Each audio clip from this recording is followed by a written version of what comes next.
Bien-aimés dans le Seigneur, Shalom. Nous nous retrouvons ce vendredi 12 juin 2020 pour une nouvelle méditation, la dernière méditation de la semaine. Et nous allons aller dans la lettre de Paul aux Corinthiens, 1 Corinthiens.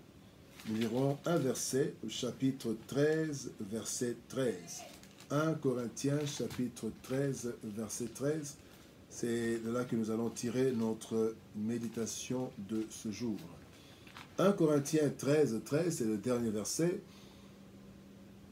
Voici ce que l'Éternel déclare. Maintenant donc ces trois choses demeurent, la foi, l'espérance, la charité ou l'amour. Mais la plus grande de ces choses, c'est la charité. Et dans d'autres versions, il est dit, maintenant donc ces trois choses demeurent, la foi, l'espérance, l'amour. Mais la plus grande de ces choses, c'est l'amour. Bien-aimés en Seigneur, notre thème de ce matin, de ce vendredi, c'est les trois forces du chrétien. Les trois forces, nous pourrons dire même les trois plus grandes forces du chrétien. Et ces trois éléments, ces trois forces sont aussi appelées dans le domaine, dans le milieu théologique, les trois vertus, les vertus théologiques. Les trois vertus théologiques. Une vertu, c'est une force par laquelle l'homme est tiré vers, est poussé vers le bien, à faire le bien, à respecter les normes, à respecter la loi. C'est la vertu. Il y a plusieurs vertus. Donc, la vertu, c'est une force morale qui se trouve dans l'homme et qui le pousse à faire le bien, qui le pousse à respecter les choses établies. Et quand nous parlons des vertus théologales, c'est que ces vertus théologales sont donc les trois vertus qui, en fait, qui animent ou qui demeurent dans la vie du chrétien. Donc, ce sont des vertus qui guident le chrétien dans tous ses rapports avec Dieu et avec l'homme, les trois vertus théologiques. Dans tous nos rapports, ces trois vertus théologales sont donc des vertus des forces qui nous guident dans toutes nos relations avec Dieu et avec les hommes. Et dans ce texte, dans ce chapitre, le chapitre 13, Paul est en train de parler de l'amour. Il est en train de montrer comment, sans l'amour, il n'y a rien. Nous ne sommes rien sans l'amour, nous sommes comme des cymbales qui retentissent sans produire quoi que ce soit. Et après, toujours dans ce chapitre, Paul est en train de parler de la vie après cette vie. Donc, il dit que dans cette vie, nous ne connaissons qu'en partie. Tout ce que nous faisons, c'est en partie. Mais il y aura un temps où nous allons tout connaître, nous verrons Dieu, et c'est là que la connaissance arrivera au niveau supérieur, où nous allons tout connaître, et nous allons voir toutes les choses telles qu'elles sont réellement. Et alors, à la fin de ce chapitre, Paul donne ces trois vertus. Il donne ces trois choses qui doivent, les trois forces qui doivent animer le chrétien toute sa vie. Et la première force, c'est la foi. Trois choses demeurent, et la première chose qui animera la vie du chrétien, qui anime la vie du chrétien, c'est la foi. La foi qui est le début de notre vie éternelle. La Bible nous dit dans Éphésiens chapitre 2, verset 8, que nous sommes sauvés par le moyen de la foi. Dieu nous a sauvés par grâce. C'est par la grâce que nous sommes sauvés. Mais le moyen d'atteindre cette grâce, parce que la grâce est déjà là, mais le moyen d'entrer dans cette grâce, c'est la foi. Nous sommes sauvés par la grâce, donc c'est Dieu qui nous a sauvés par sa grâce. Mais pour que nous puissions jouir de ce salut, il y a notre foi. C'est par la grâce au moyen de notre foi. Donc la foi, c'est la clé qui nous ouvre les portes éternelles. Et la Bible nous dit que sans la foi, il est impossible d'être agréable à Dieu. Impossible.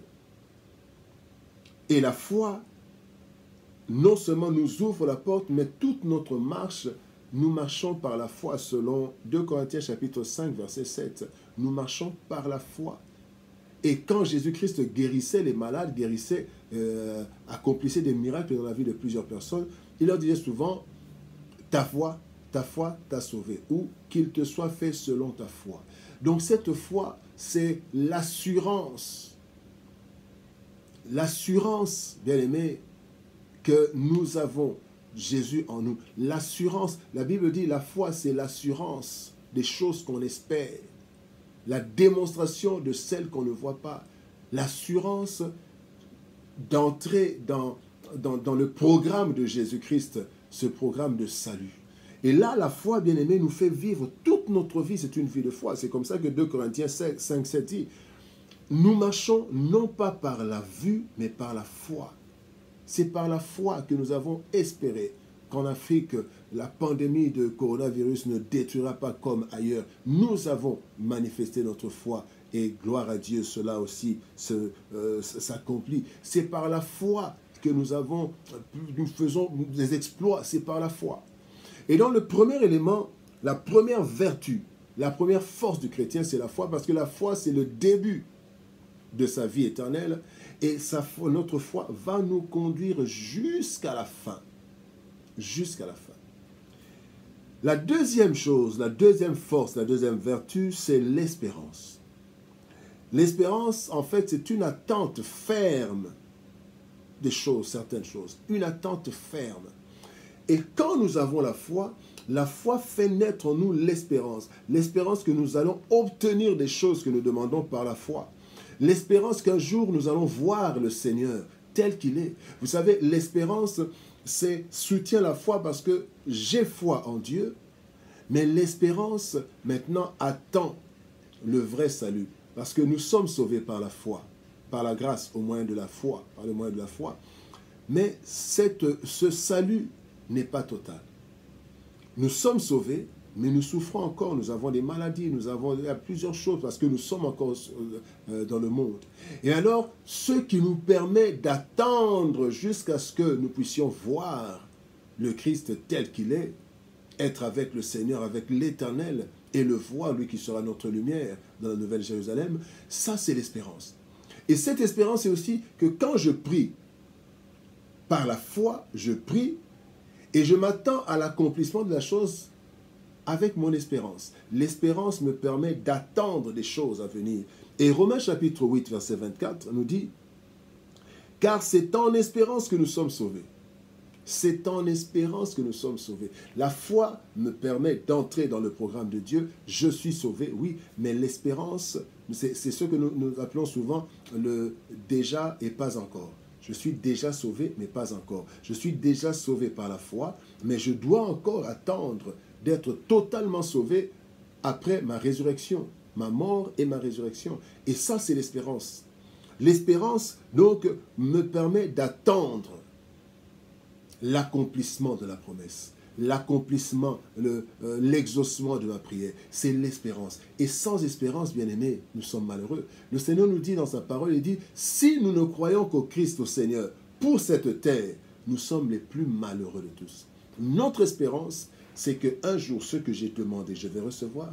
Mon espérance, ce que j'ai demandé par la foi, je vais l'avoir. Et ce que j'ai accepté, là, le salut par la foi, un jour, ce salut sera complet quand je serai dans la présence de l'Éternel. Bien-aimés, le Seigneur nous dit que la deuxième force du chrétien, c'est l'espérance. Et nous voyons même comment la Bible dit « espérant contre toute espérance ». C'est l'espérance, la foi en Dieu et l'espérance qui a permis que finalement Abraham puisse voir son enfant. Et la troisième chose, c'est l'amour. L'amour qui est en fait notre ADN. Le signe distinctif, la Bible dit que c'est par l'amour. On reconnaîtra que vous êtes des disciples si vous aimez les uns les autres. 1 Corinthiens chapitre 13, verset 8, dit « L'amour est éternel. Les messages divins cesseront. Un jour, le don de parler en langue inconnue prendra fin, la connaissance disparaîtra, mais, bien-aimé, l'amour demeure. » Et donc, l'amour, c'est ce qui marque toutes les activités du chrétien. Le chrétien, toutes ses activités doivent être empreintes d'amour. Toute activité doit être empreinte d'amour.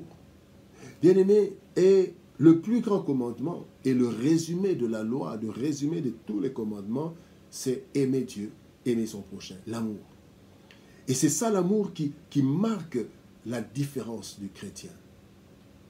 Malheureusement, parfois, dans les milieux chrétiens, l'amour qui devrait être vraiment l'élément, la plaque tournante, mais nous ne voyons pas cet amour. Malheureusement, le Seigneur dit aussi que l'iniquité s'étant accrue, la charité et l'amour de plusieurs se refroidira. Bien-aimés, la foi, l'espérance et l'amour.